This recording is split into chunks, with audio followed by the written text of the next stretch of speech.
Hi hello నమస్తే welcome to Rojamma vlogs. ఫూల్ మక్నా బరువు పెరగకుండా ఉండాలి అన్నా, అసలు బీపీ దరి చేరకుండా ఉండాలి అన్నా, ఇలా ఎన్నో ఆరోగ్య ప్రయోజనాలున్న పూల్ మక్నాలో జీడిపప్పు వేసి కర్రీ ఎలా చేయాలో చూసేద్దాం. స్టవ్ పైన ప్యాన్ పెట్టుకొని 2 టేబుల్ స్పూన్స్ ఆయిల్లో ఒక గుప్పెడు జీడిపప్పును వేయించిన తర్వాత, ఒక కప్పు పూల్ మక్నా కూడా 3 మినిట్స్ వేయించి తీసుకున్న తర్వాత, అదే ప్యాన్ లో 1 టేబుల్ స్పూన్ ఆయిల్ తో పాటుగా కట్ చేసిన టమాటా, 2 పచ్చిమిర్చి, కాస్త జీడిపప్పు, 1 టేబుల్ స్పూన్ అల్లం వెల్లుల్లి పేస్ట్ తో పాటుగా కాస్త కొత్తిమీర కూడా వేసుకొని మంచిగా వేయించి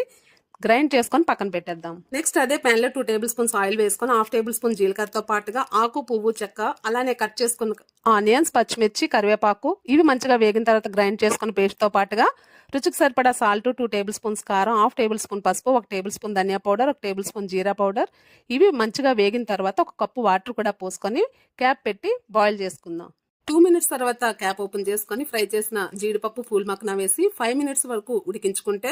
ఎన్నో ఆరోగ్య ప్రయోజనాలు ఉన్న పూల్ మక్నా జీడిపప్పు